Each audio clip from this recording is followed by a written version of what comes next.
પશુ જ્યારે બચ્ચાને જન્મ આપે છે ત્યારે જર ન પડે તે દરમિયાન ઉપયોગમાં લેવાતા કેટલાક ઘરગથ્થુ ઉપચાર. હાલના સમયમાં પશુપાલનનો વ્યવસાય દિવસે ને દિવસે વ્યાપક બની રહ્યો છે. લોકો પશુપાલનના વ્યવસાય થકી લાખો રૂપિયાની આવક પણ મેળવી રહ્યા છે. સારા નસલના પશુઓ રાખી તેમાંથી સારું દૂધ ઉત્પાદન થતું હોવાથી પશુપાલકોને તેનો ફાયદો થતો હોય છે. પરંતુ માનવ શરીરની જેમ પશુઓમાં પણ અનેક બીમારીઓ થતી હોય છે અને અનેક સમસ્યાઓ પણ સર્જાતી હોય છે, જેમાં કેટલીક બાબતોનું ઘરગથ્થુ ઉપચાર મારફતે પણ નિરાકરણ લાવી શકાય છે. નમસ્તે પશુપાલક મિત્રો, આપ સર્વેને પશુના વિયાણ બાદ મેલી નથી પડવી એટલે કે જર નથી પડવી તેવા પ્રશ્નો મોટા ભાગે રહેતા હોય છે. તો ઘરગથ્થુ ઉપાય કે જે national dairy development board Anand દ્વારા સૂચવવામાં આવ્યા છે તે આયુર્વેદિક ઉપચાર કરી શકાય છે. તો આ ઉપચારમાં સૌપ્રથમ આપણે ધ્યાને રાખવાની બાબતો કે એક મૂળો લેવાનો, 1.5 કિલો ભીંડો આ લેવામાં આવે છે. ત્યારબાદ બનાવવાની રીત એવી હોય છે કે ભીંડાના 2 ટુકડા કરી દેવામાં આવે છે અને પશુના વિયાણ બાદ 2 કલાકે એક આખો મૂળો ખવડાવી દેવામાં આવે છે.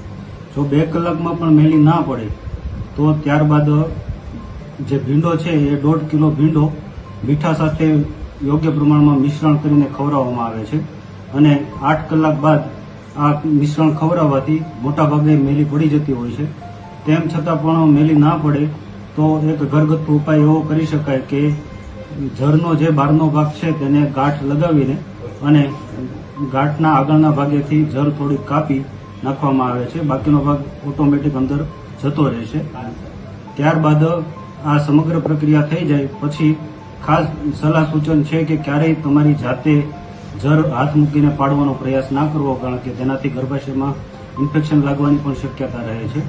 અને આ તમામ આયુર્વેદિક ઉપચાર કરવા છતાં પણ નજીકના પશુ ચિકિત્સકનો પરામર્શ કરવો અનિવાર્ય છે, કારણ કે ઘણીવાર કોઈ સારવારની આડઅસર પણ થવાની શક્યતા રહે છે. પશુ જ્યારે બચ્ચાને જન્મ આપે છે તે સમયે જર ન પડે તેના માટે કેટલાક ઘરગથ્થુ ઉપચાર અપનાવીને પણ જર પાડી શકાય છે. પરંતુ ખાસ કરીને જ્યારે ઘરગથ્થુ ઉપચાર અપનાવવા છતાં કોઈપણ પ્રકારનું પરિણામ ન મળે તો તાત્કાલિક નજીકના પશુ ચિકિત્સા અધિકારી અથવા તો પશુ ડૉક્ટરનો સંપર્ક કરી તેની સલાહ અવશ્ય લેવી જોઈએ. જર ન પડે તો 2 કલાકમાં એક મૂળો ખવડાવવો જોઈએ.